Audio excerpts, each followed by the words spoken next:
Well, I want ninth graders and 10th graders, 11th graders and 12th graders, and even middle school students to think about that one day in their life. It's called graduation or commencement day. And as they walk across that stage, and opposites down the left side of the stage, if they don't have a plan for life, life is going to give them one. I would encourage all of our students not to just to prepare for the graduation day, to prepare for the day after, because that's the most important day of the rest of their lives. Higher education will prepare them for the rest of their lives.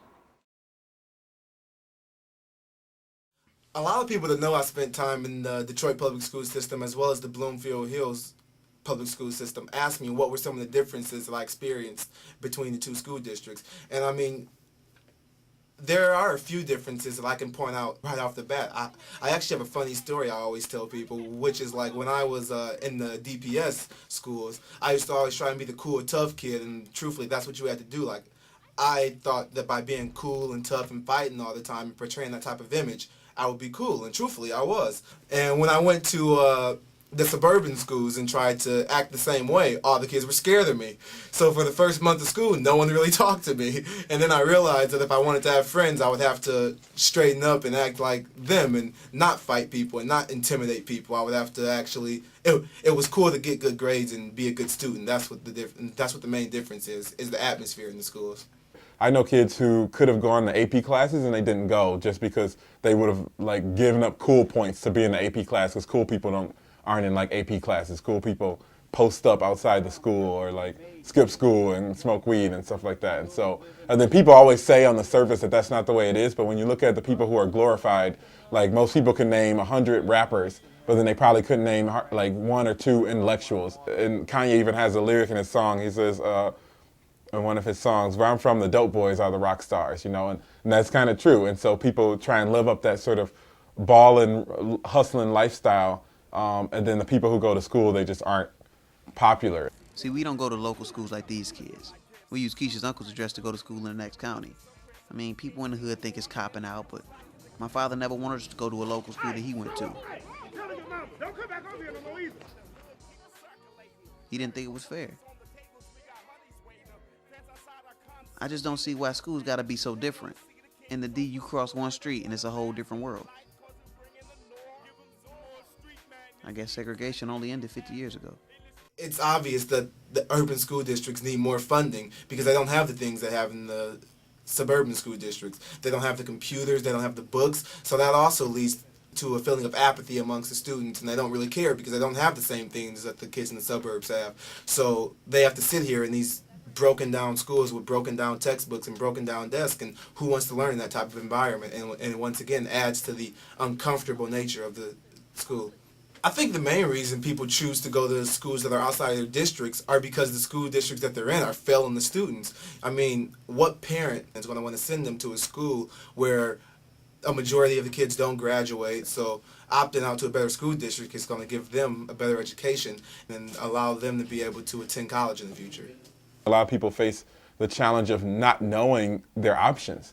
And I think a lot of that has to do with our unequal education system. I think I don't know if people don't realize it or they think kids are stupid, but when you don't go to a school that's just as good as somebody else's. And you go play them in sports and you walk through their school or you sit in their locker room and you look and then how crappy your locker room is back at home, or the fact that your pool that is supposed to open up from the gym floor hasn't been working in 6 months and they have like a brand new pool that was built last year. Like, that your schools aren't equal, and that their textbooks are probably newer and that they have twice as many computers and stuff. And so I think a lot of people are sort of convinced by the adults around them that they sort of don't deserve as much as the other kids, because it's like you hear about separate but equal and this in this historical context, but then it's like you're the black schools or you're the poor schools, so you just don't deserve it. Well, did you fill out the FAFSA? No. Well, did you fill out any of the other applications you're supposed to? No, I didn't know I was gonna go. I'm sorry, Bilal, but without filling those out, I mean, your options are very limited. Why do you want to go to U of M anyway? Most kids have a really, really hard time keeping up there. Now, our area has some of the finest vocational... From my area, most people who apply to the University of Michigan get in. The issue is that most people won't even apply because one, application is $40, but then two, most people just don't think that it's, it'd be a waste of money. And they don't think that they themselves are worth enough to risk losing $40, even though in the grand scheme of things, this would be an opportunity that could change your life, And so if you don't get in, then you just wasted it. And you're embarrassed because you thought you could get in and you couldn't, And so I think if more kids knew what all of their options were and they had counselors and teachers and people who were leading them along the way, then you'd probably get more kids applying, even if some didn't get in, but they'd be able to accept that they didn't get in, as opposed to limiting themselves just for the chance that they would fail. So does mean I ain't going to college either? Don't start with me. This is not the time. When will it be?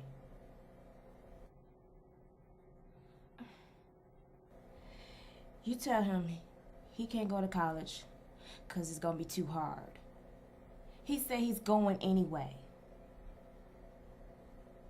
I mean, isn't it going to be just as hard when I'm ready to go? How can we help change the mindset to help students go to selective universities like Michigan?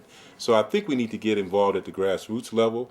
We need to get involved at the corporate level. We need to get involved at the faith-based level and so forth to help students, again, understand that they got to be prepared, not just to go to Michigan. They got to be prepared for 2018.